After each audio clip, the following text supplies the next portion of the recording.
your name, pronouns, location, and what work you do. It would be a great way for everyone to, at least, if you don't know others, to see who's in the room. We also have two questions that we invite you to maybe share if there are resources or particular resources or strategies that you've leaned on this year. It could be a direct link or something that you think about or refer to. This would be a great place to share. And if there's something that has given you strength or inspiration recently, um, please feel free to share that. So we'll give you guys some time to read and write.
I give maybe another minute or so to either read through the introduction of others or to finish up. Um,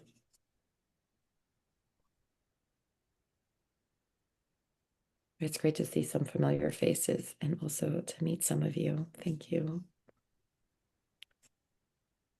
Um, all right. So getting into more of the agenda, Chaz will be talking through our mission and vision and introducing the board.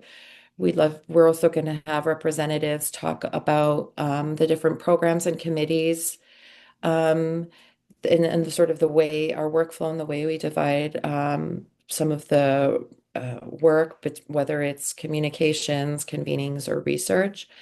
And we'll also go through our financial report. Something that, we talk about a lot as board members, and I think about personally, really, what is the value of this incredible organization? I feel a big part of it is the community of really being able to share resources, learn from each other. A lot of times we're doing the work and we're busy with the work, but to take time to pause and reflect on the work that we've done, look ahead to what's possible and to share with each other. So I think the annual meeting is a great opportunity for that, which is why we've really wanted to carve out some time for you to talk to each other. And it's really something that we want to build on as we think about what's ahead for ACD.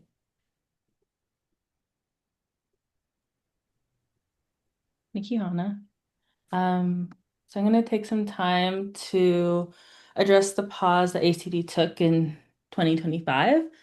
Like many of you, we are navigating a lot of personal, local, global challenges that shaped how we could show up for this work and for ourselves, the jobs that we work in around community design.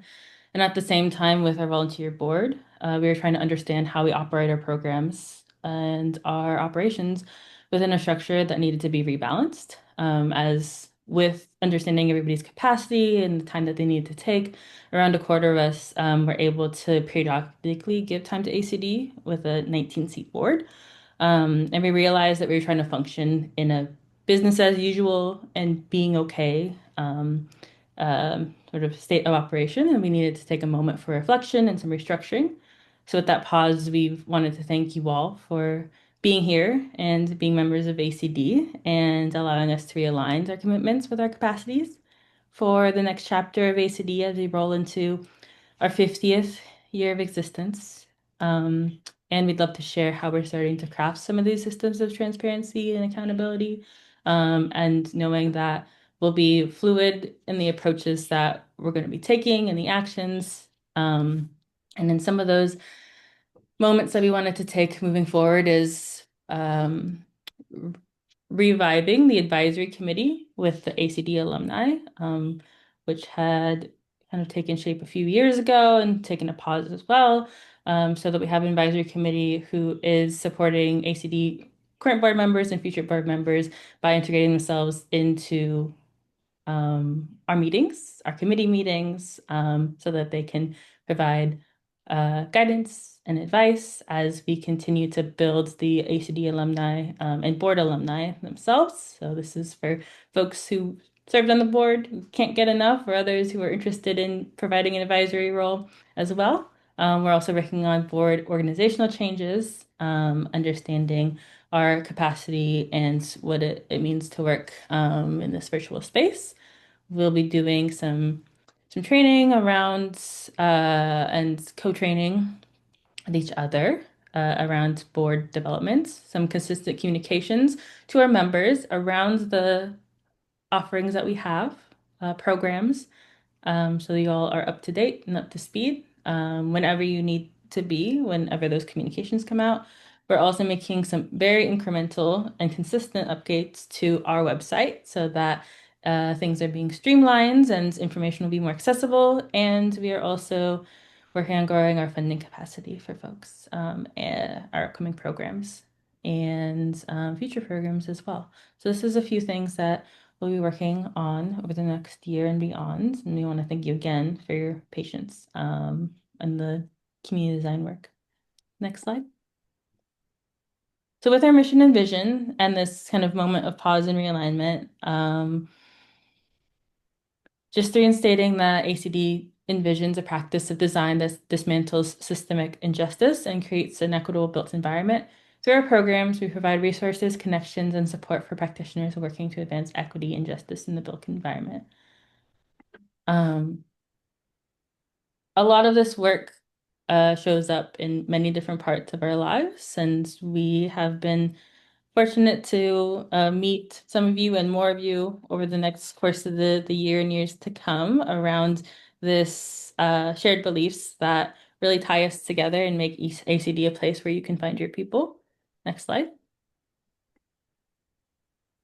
And so what is ACD? So we are a membership organization made up of individuals, nonprofits, institutions, design practices, organizations, whatever you might be nationwide, and beyond as well for some of our um, other members. And ACD is a professional interpersonal network for designers and built environment practitioners focused on community-based and justice-oriented work. If you're somebody that works in community-based justice-oriented work, you're definitely a community designer. And I think within this organization, we have been interested and have the community to help build us around this very important professional work that we're interested in doing. Next slide.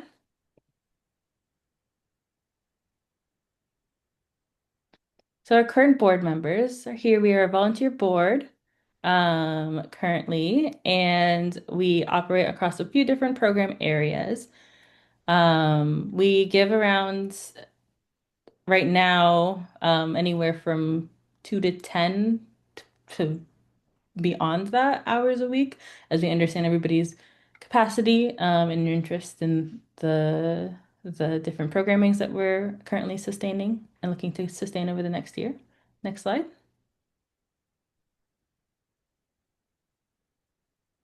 And I'll hand it over to Lizzie to introduce our new 2025 board members who will be joining us as we look into the programming that we have been coming up. Thanks, Chaz. So one of the administrative tasks that we take care of during the annual member meeting is to vote in our new board members. We currently have 3 new board members confirmed, and we have 2 pending. And we're super excited for Kat, Jordan, and Sarah to be joining us. We do ask as part of um, uh, this process right now and as members attending this meeting that you go to the link, the Menti link here, either through the web address or use the QR code to approve these new board members. We have already met with them and are in the process of onboarding. And are super excited to get them plugged in to the work that we're doing that we will go over in a little bit in terms of the projects that we have getting started and that we have to look forward to over the course of the next year. Um, so as was mentioned, we work in committees. They are in various states of activity right now, some more active than others. Conference and convenings, that pretty self-explanatory for the most part. The conference, the annual conference or the conference that's been held annually in the past is one of the cornerstone events that we do as an organization and has been a great opportunity for folks to get to meet in person. We're also ramping up some online activities and other ways for folks to connect more locally. We've had a fellowship in the past, and we're planning on launching that again next year, which is a way for practitioners to be able to share resources, support each other on a regular basis, and really build up skills and knowledge from both peers and other folks in the field. Research and resources, we have a number of projects that are going on right now that we'll get to share in a few minutes. That's something that we've heard from folks that they would like to see more of is sharing resources that would be helpful for people doing community design. ACD has a rich history that we'll hear about soon from Peter. And there's a lot of materials that we have in our archives and people's filing cabinets at home that exist in different places that we're trying to gather and centralize so that there's more access to all of the history and the work that's been done by ACD in the past. Organizational development, that is the committee that really keeps ACD going, coordinating all support and resources across the committees, as well as all of the admin, writing grants, managing the budget, making sure that we maintain our nonprofit status, membership and partners, supporting ACD members and partners through events, communications, and coordination with other committees, while building new partnerships, outreach, helping to make sure that members are plugged into what's going on. As Chaz mentioned, that's one of the areas that we're working to improve to make sure that folks know and are aware of how they can get involved with the work that's happening. And then communications, you may have heard about this event through Instagram or through our email blast. So the communications committee are the folks that manage all of our social networks, the website, and all of the information that's sent out about what's going on. as I'm sure many folks have experienced in their own practices, there have been a number of challenges over the past year when it comes to finances, and we're doing fine financially, but we did have a grant that we had been excited about, and that would have gone towards more of our programming from the National Endowment for the Arts that was rescinded. So that was one of the challenges that we did face over the last 6 or 7 months. Um, but we do have uh, funding from previous grants and membership dues um, that will go towards future programming, which is our main expense, generally speaking.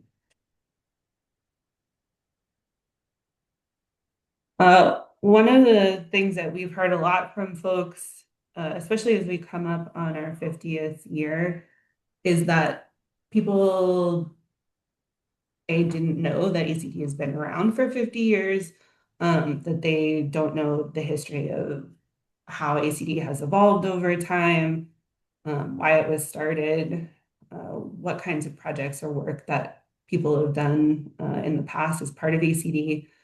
And we thought it would be really helpful as we head into the 50th year to share some of that history and learn about ACD together.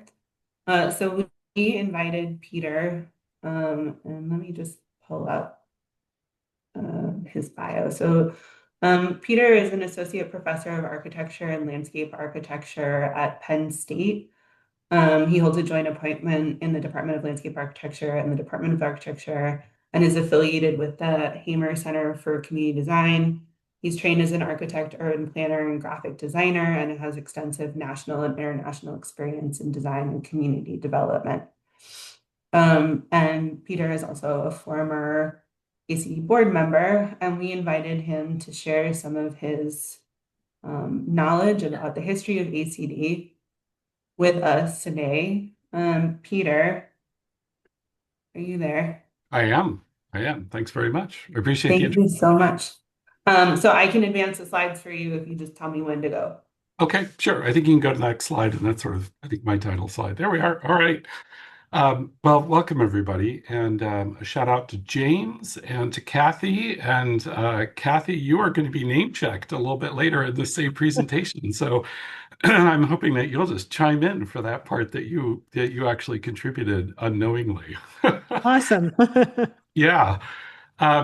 So let's see. So it's true. I'm trained as an architect and a planner at UCLA, and I worked at the Los Angeles Community Design Center in the late 90s and early 2000s. And a part of that was as a Frederick P. Rose Architectural Fellow. And then Penn State recruited me to come here and teach, work with the Hamer Center. Turns out this is my cup of tea, and I've really quite enjoyed it ever since. I've been here since 2004. You know, I'd done a lot of activism work, especially design activism, and I was always running into the old timers who had been around, who had been doing this, since before I was born. And I was the guy who always asked them, "So what did you do? What did you get up to? What do you have about that?" And I simply started collecting as much material anytime I ran across something, partially because I thought it was important to keep, but also because I'm interested in how we got to where we are. And this little presentation today should do a little bit of that. The bottom image is from our very first digital newsletter in 1998 that showed a screenshot of our website and all the design centers that were active across the country. So awesome. All right, next slide, please. So the framework that I want to set up is basically telling a story by decades and take us into 2000s, and that should set us up for where we are today. So the good news is we're actually older than 50 years because the Association for Community Design was a rebranding that happened in 1985. And the original Community Design Centers Directors Association was started in 1978. But the first design centers are much earlier than that. And we can have a conversation about, which is the first proper one. But in my story, it's going to begin in 1963. So by the time the forerunner to ACD came up, folks had been at this for quite a long time. And I want to share some of those stories. The key to the story, though, is going to be about how these numbers go up and down. Now, this is not a true graphic, but it's rather one that sort of says, the numbers rose and then they fell and then they rose again. And we'll talk about why that might be. Next slide, please. So the first period in the 1960s, and I'm sorry about some of the formatting that went awry here. Before ACD or the Design Centers Directors Association was even formed, the first design centers started to be formed, and it was nationally across the country. But it was happening at a very particular moment. So the federal government had decided on support for local cities and communities, and it established a number of programs and initiatives that actually funded the original community design centers. So there was the Community Action Program, there were local economic opportunity grants. The HUD was formed as a cabinet level department, and it opened the Office of Neighborhood Development. And then, especially in 1966, it was the Model Cities program that was for a number of cities across the US that really spurred the ability of designers and planners to work directly in communities and on those communities' behalf. And this federal support was actually quite strategic. The idea was that there were local political machines in many of these large cities that were taking government funding for projects and then directing them where they wanted it to go. And as we know, the history of redlining, where that money went and where it didn't go.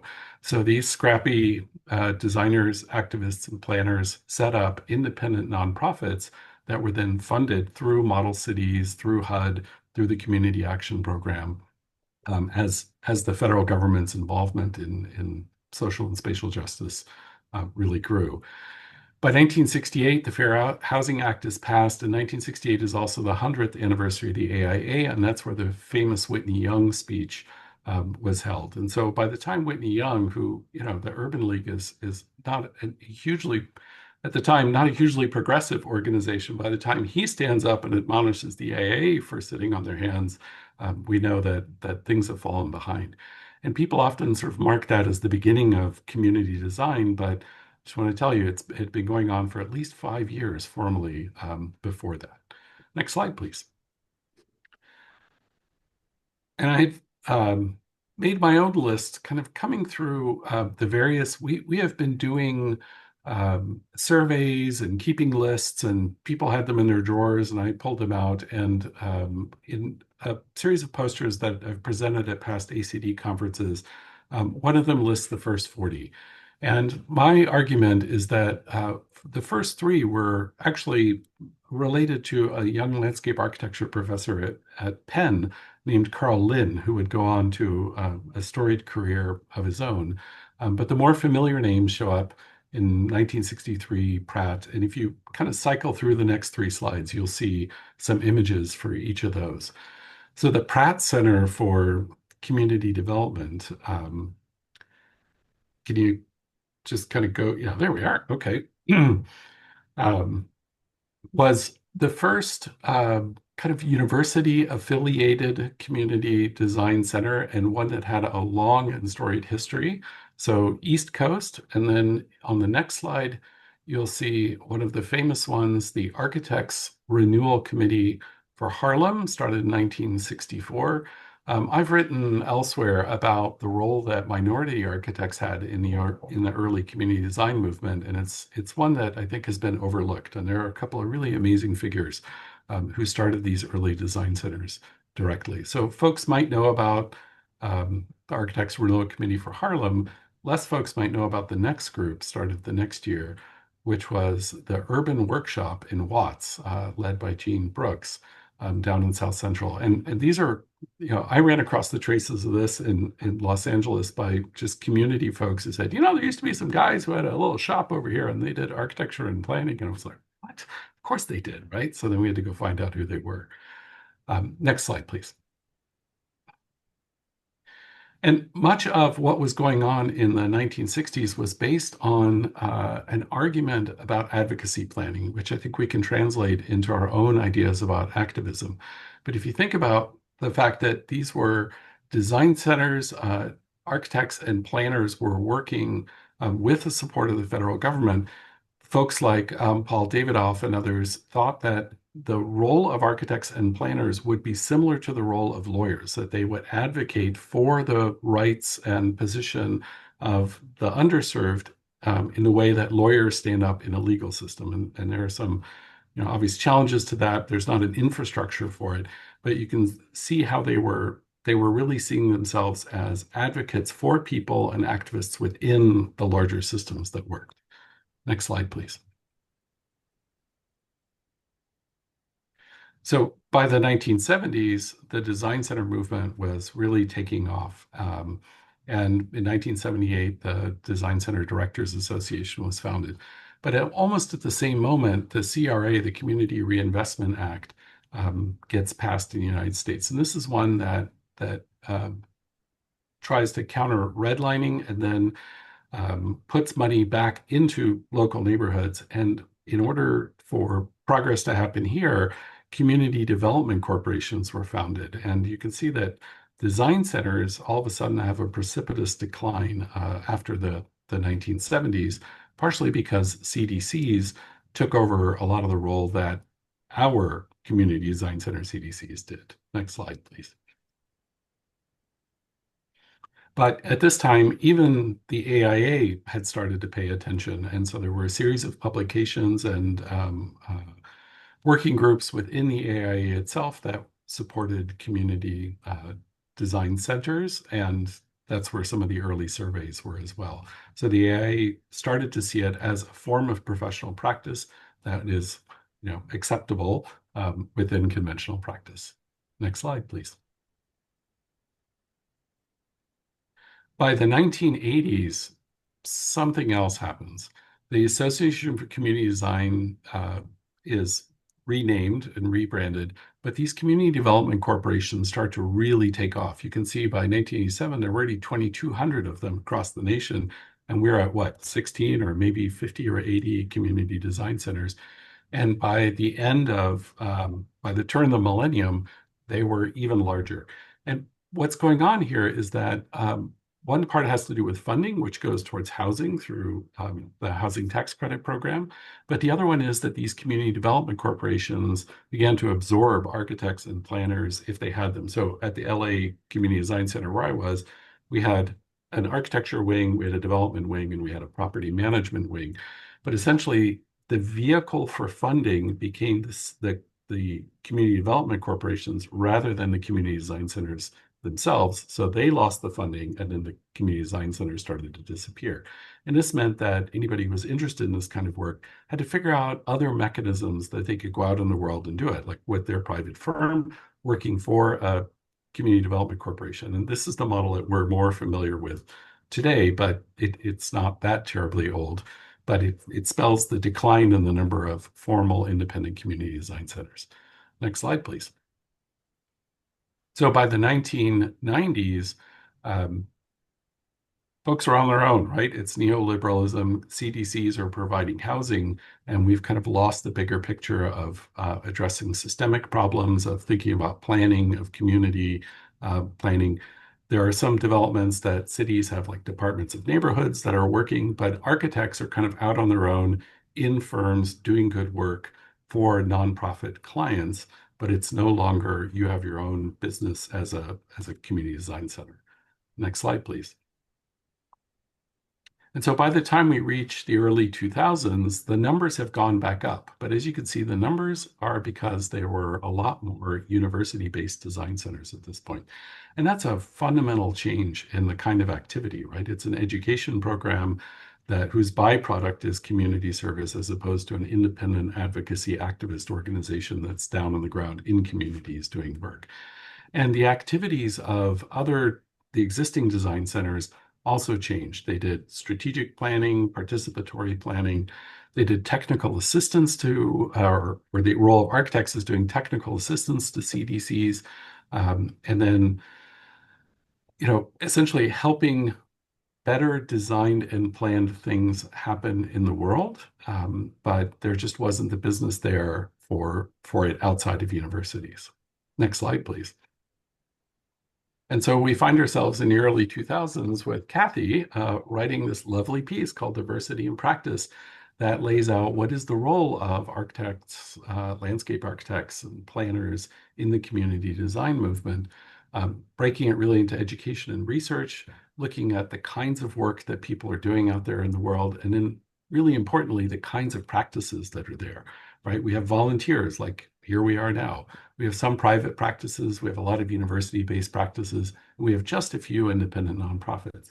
And it's in the early 2000s, and this is also James's time, where we start talking about public interest architecture, and interest in pro bono comes up. The design build programs of places like the Rural Studio gain a lot of visibility because these are the mechanisms by which people can do the good work that they're interested in. I did a research project on graduates from these design build programs about 15 years ago, and it was really interesting to note that social change was their orientation while they were in the programs, but once they got out, their emphasis shifted to sustainability. And it's simply because the avenues weren't there in practice, partially because the design centers were not really quite design centers anymore, and a lot of the work, the funded work, the business side of things was doing affordable housing instead. All right, and I think, is that the last slide or do I have one more? Nope, that's it. Okay. I'd love it if Kathy or James wanted to jump in with their thoughts on that little summary history too. Or not. So it's fantastic to see it. It's wow, what an amazing thing of condensing, a whole lifetime of practice and practitioners and thoughts and caring. And I just say that, from when I was 19 till now, I've thought of myself as a community designer. It continues to inspire me, and it's great to meet a whole class of new folks as well as connect with some of the folks I know from before. Yeah, and this was a very condensed history, but my interest, and there's a lot more to come. So anybody who's interested, please reach out to me. I've got stories galore. But the idea was that if we think back about how the movement itself has changed and how it represented each moment and what our moment is today, it gives us a lot more to think about strategically as we plan for what ACD can do in the next year or in the next 5 years. Yeah, I think that the only thing that I would add is, we really went through a period of transition where stalwarts that contributed a lot, like Kathy and Peter and others in the late 90s and even before. In the early 2000s, there was a bit of transition and a lot of call for kind of individual membership rather than relying on some of the models that we had previously, where centers might be members and have kind of voting employees that would attend conferences or the kind of on behalf of their organizations or our annual meeting. And I think that some of that kind of change once we kind of reformalized in the late 2000s into the early teens when we had a lot of momentum, I think was due to the fact that we really took a step back and said that the kind of power of us all together and our kind of collective action with community was at the heart of ACD. And I think that really allowed us to do what you're just saying, Peter, is kind of take stock of the moment we're in and kind of rise to that moment and recognize all of our strengths together and how we can leverage them for us all to be better practitioners with the communities that we're serving. So thanks for the history lesson. Yeah. I can listen to that 100 times and always still find new moments that you've uncovered from year to year. So appreciate Well, it. one last comment, and then I'll be quiet. But the reason I put neoliberalism down in the 1990s is because this is the end condition, late stage capitalism and modernity fragmenting people out, and then saying, oh, if you want to do good, you can sort of do it on your own, and then to find that community and then bind it back together into, someone could categorize it as identity groups, but really it's a kind of affinity groups around a kind of practice is, James, what I think we kind of found again. Uh, we were scattered and then we kind of found ourselves back together. And I'm really curious about how some of the more recent social justice movements, um, I look at, for example, what the new um, mission statement is of ACD, right? And this is a very contemporary statement that would have, you know, folks from the 60s, 70s, 80s, 90s would have been like, know about that portion of it. What world are you guys living in? And I think it really means that we have an opportunity here to bind together in a new way.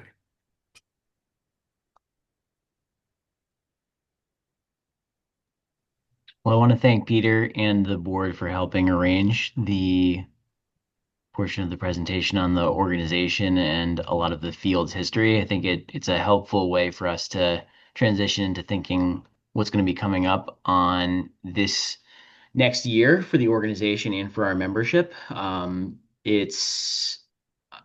think it's helpful to think about how we can be leaning into the existing knowledge and experience and the wealth of perspective that the organizational membership has. And so that you'll see that reflected in some of the initiatives that will be helping to resource and support as it relates to both new materials and platforms that the organization and the board are looking to build, and then also just in the spaces that we're helping to convene throughout 2026, leaning more on our ability to maybe self-organize and to allow the membership to also cross-pollinate more than just having it be only board convened or organizationally convened opportunities. So if we go to the next slide as well. I'll just talk briefly about a couple of the offerings that we're going to be putting together here. So we're going to be starting with a new series of opportunities where this will be a much lower lift for folks within the membership, through our membership and partnership committee, to be able to just join, and there'll be shared space for folks in membership to be talking with each other about what's happening at the ACD level, hearing updates from us more regularly, offering more opportunities for interconnectivity and updates than just email newsletters or the annual meeting, for example, but then also giving folks an opportunity to connect with each other virtually as well.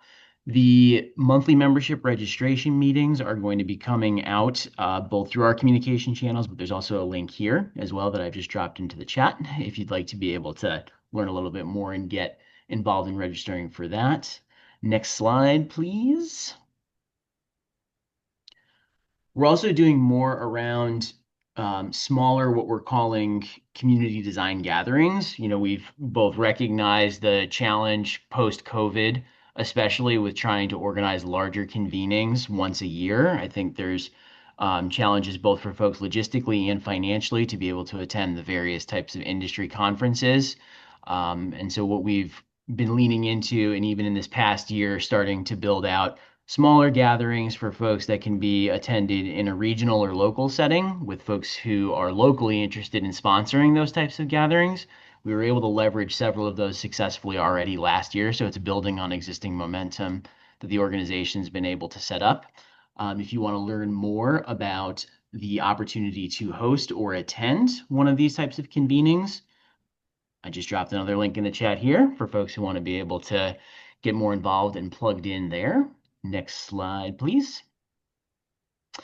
And then finally, thinking about some of the opportunities to just provide a platform and awareness for the ongoing resources and materials that I think have existed historically and continue to be published and created that would benefit membership in the field at large.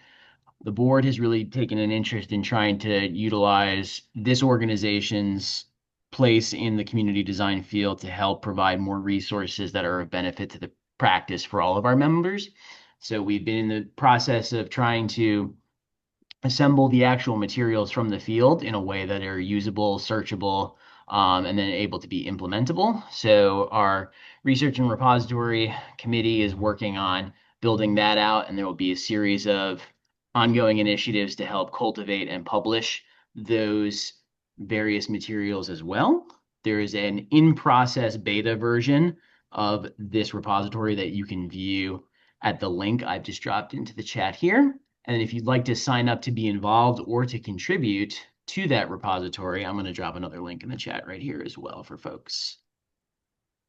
Right, and then next slide, please.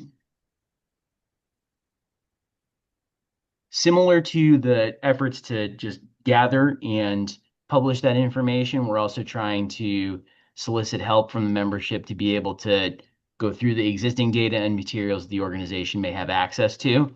That'll help us also be publishing more of the relevant information and materials that ACD has historically had access to as a part of that repository as well.